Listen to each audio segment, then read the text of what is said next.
નમસ્કાર મિત્રો, સ્વાગત છે તમારું આજની કહાનીમાં. મિત્રો, આજે અમે તમારી માટે ખૂબ જ સરસ કહાની લઈને આવ્યા છીએ. તો મારી તમને વિનંતી છે કે વિડીયોમાં અંત સુધી જોડાયેલા રહેજો. 55 વર્ષના રાજેશની નોકરી ગઈ હતી. માલિકે તેનું અપમાન કર્યું અને તેને ઓફિસમાંથી કાઢી મૂક્યો. છેલ્લા 12 મહિનામાં આ ત્રીજી વખત તેમને નોકરીમાંથી કાઢી મૂકવામાં આવ્યા હતા. રાત થઈ ગઈ હતી, પણ તેને ઘરે જવાનું બિલકુલ મન નહોતું થતું. તે બજારમાં એક ઝાડ નીચે બેન્ચ પર બેઠો હતો અને વિચારી રહ્યો હતો કે હું નોકરી વગર હું ઘરનો ખર્ચો નહીં ચલાવી શકું. બધું કેવી રીતે ચાલશે? બાળકો પોતાનો અભ્યાસ કેવી રીતે પૂર્ણ કરશે? આ બધું વિચારીને તે વારંવાર તેના મિત્રોને ફોન કરી રહ્યો હતો અને તેમને વિનંતી કરી રહ્યો હતો કે જો કોઈ જગ્યા ખાલી હોય તો તેને જણાવો, કારણ કે તેને તાત્કાલિક નોકરીની જરૂર છે. પણ કોઈએ તેને મદદ કરી નહીં. રાજેશ આળસુ વ્યક્તિ નહોતો, પરંતુ વધતા કમ્પ્યુટરના ઉપયોગે તેને નબળો પાડી દીધો હતો. ભલે તેણે કમ્પ્યુટર ચલાવતા શીખી લીધું હતું, પણ તેને નવા છોકરાઓની જેમ કમ્પ્યુટર કેવી રીતે ચલાવવું તે ખબર નહોતી. આ કારણે તે ભૂલો કરતો હતો. તે રાત્રે 10 વાગ્યે ઘરે પહોંચ્યો, હતાશ અને નિરાશ હતો. ઘરમાં પ્રવેશતાની સાથે જ તેની પત્નીએ બૂમ પાડી, આટલી મોડી રાત સુધી તમે ક્યાં હતા? કોની સાથે મજા કરી રહ્યા હતા? તમને શરમ નથી આવતી? જવાન દીકરો અને દીકરી ઘરમાં બેઠા છે. તેમની લગ્નની ઉંમર પસાર થઈ રહી છે. તમને ક્યારે ભાન આવશે? જો તેમની જવાબદારી નથી ઉપાડવી તો તેમને શું લેવા પેદા કર્યા? રાજેશે કંઈ કહ્યું નહીં. પત્નીના રોજિંદા ફરિયાદોનો જવાબ આપવાનું તેને બંધ કરી દીધું હતું.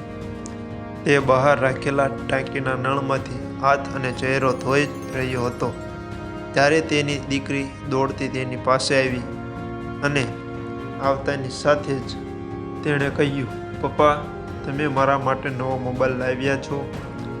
રાજેશે તેની દીકરીને પણ કોઈ જવાબ આપ્યો નહીં. દીકરીએ ફરી કહ્યું, પપ્પા, તમે જવાબ કેમ નથી આપતા? સવારે તમે મને વચન આપ્યું હતું કે રાત્રે પાછા ફરતી વખતે મારા માટે એક નવો મોબાઈલ લાવીશ. પરંતુ રાજેશ ચૂપ રહ્યો. તે જવાબ આપતો તો શું આપે? માલિકે તેને નોકરીમાંથી કાઢી મૂક્યો કારણ કે તેણે દીકરીના મોબાઈલ ફોન માટે એડવાન્સ પૈસા માંગ્યા હતા. દીકરીએ હાથમાં રહેલો જૂનો ફોન બતાવ્યો અને કહ્યું, પપ્પા, તમને શું લાગે છે? શું હું ખોટું બોલી રહી છું? જુઓ, આ મોબાઈલ ખરેખર ખરાબ થઈ ગયો છે. ચાલુ કરતાની સાથે જ હેંગ થઈ જાય છે. રાજેશ ચૂપ રહ્યો. તે પોતાની નોકરી ગુમાવવા વિશે કોઈને કહેવા પણ માંગતો ન હતો, કારણ કે તે જાણતો હતો કે જો કોઈને નોકરી ગુમાવવા વિશે કહેવામાં આવે તો દીકરો, દીકરી અને પત્ની બધા તેઓ તેની પાછળ પડી જશે. તે લોકો તેને પોતાનું કામ યોગ્ય રીતે ન કરવા બદલ ટોકવા આપવા લાગશે કે એટલા માટે મને દર ચોથા મહિને નોકરીમાંથી કાઢી મૂકવામાં આવ્યો. હાથ અને ચહેરો ધોયા પછી તે સીધો તેની રૂમમાં ગયો, જ્યાં તેની પત્ની પલંગ પર સૂતી હતી અને તેનો મોબાઈલ ફોન વાપરી રહી હતી. જેની નજર મોબાઈલ સ્ક્રીન પર હતી, પણ તેના કાનમાં ઘરમાં થઈ રહેલી વાતચીતો સાંભળી રહ્યા હતા. રાજેશ રૂમમાં પગ મૂકતાની સાથે જ તેણે તે મોટે અવાજથી કહ્યું, તમે જવાબ કેમ નથી આપતા? તમે બહેરા થઈ ગયા છો? તમે તમારી દીકરી માટે મોબાઈલ કેમ નથી લાવ્યા? તેણે ધીમા અવાજે કહ્યું, હાથમાં પૈસા નથી આવ્યા. પૈસા મળશે ત્યારે લાવીશ. પત્નીએ કહ્યું, જો મારા હાથમાં ન હતા તો શું તમે તેને કોઈ પાસેથી ઉધાર લઈ લીધા હોત તો? તમે જાણો છો કે તે સ્પર્ધાની તૈયારી કરી રહી છે. મોબાઈલ વગર તે કેવી રીતે ભણશે? રાજેશ પાસે ઘણા જવાબ આપવાના માટે હતા, પણ હવે તે ચૂપ રહેવાનું શીખી ગયો. તે શાંતિથી રસોડામાં આવ્યો અને જાતે પ્લેટ કાઢી પછી જમવાનું શરૂ કર્યું. રાજેશની દીકરી 22 વર્ષની હતી અને દીકરો 24 વર્ષનો હતો. બંને અભ્યાસમાં ઓછું અને સોશિયલ મીડિયા પર વધારે ધ્યાન આપતા હતા. આ કારણે સ્પર્ધાત્મક પરીક્ષાઓમાં પાસ થવાનો પ્રશ્ન જ ઊભો થતો ન હતો. રાજેશે જમવાનું પૂરું પણ કર્યું ન હતું કે તેનો દીકરો ઘરની બહારથી ગીત ગાતો ગાતો રસોડામાં આવ્યો. પણ રાજેશને ત્યાં ભોજન ખાતા જોઈને તે પોતાના રૂમમાં ગયો. રાજેશે જોયું કે તેના દીકરાના પગલાં લથડી રહ્યા હતા. ત્યારે તેને લાગ્યું કે તે તેના મિત્રો સાથે બેસીને દારૂ પીને આવ્યો હશે. શરૂઆતમાં જ્યારે દીકરો દારૂ પીને ઘરે આવતો તે સમયે રાજેશ તેને ખૂબ ઠપકો આપતો હતો.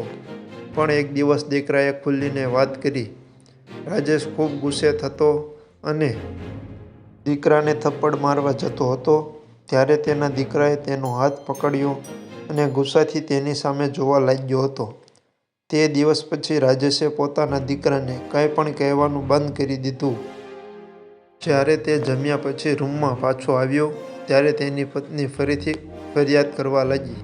પણ તે શાંતિથી સૂઈ ગયો.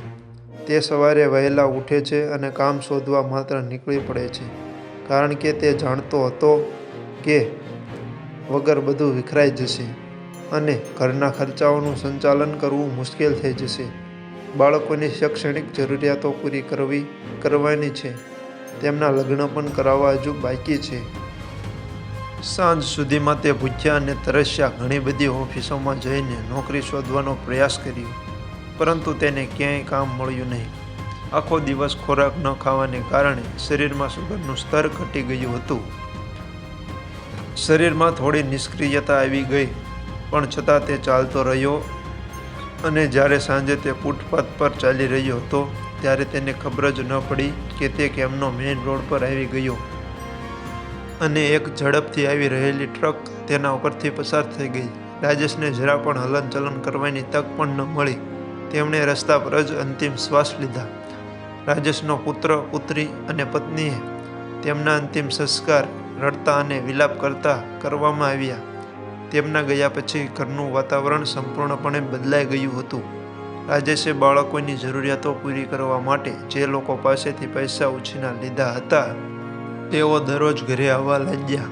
સગા સંબંધીઓએ ફોન ઉપાડવાનું બંધ કરી દીધું હતું. ઘરનું વાઈફાઈ કનેક્શન કાપી નાખવામાં આવ્યું હતું. અચાનક ઘરમાં ઇન્ટરનેટ કામ કરવાનું બંધ થઈ ગયું. દીકરી અને દીકરાને હવે ખોરાકમાં કોઈ ખામી દેખાતી નહોતી. તેમને જે કંઈ મળતું તે જમી લેતા હતા. પુત્રની આઝાદી હવે પૂર્ણ થઈ ગઈ હતી.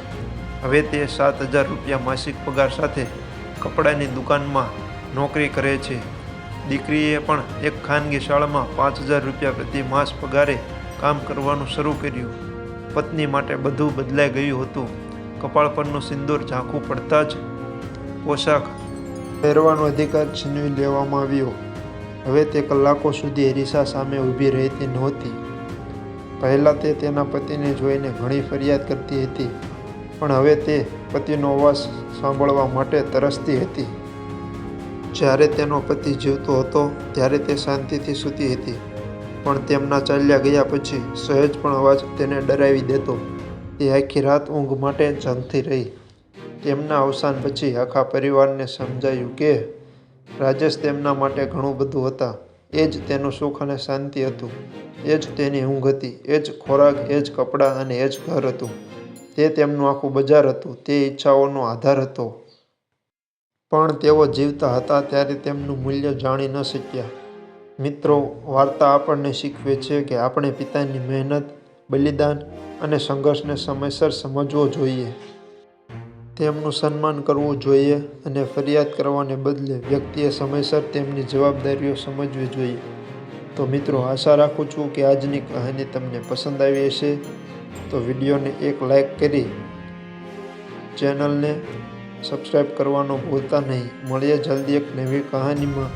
ત્યાં સુધી જય શ્રી કૃષ્ણ. રાધે રાધે.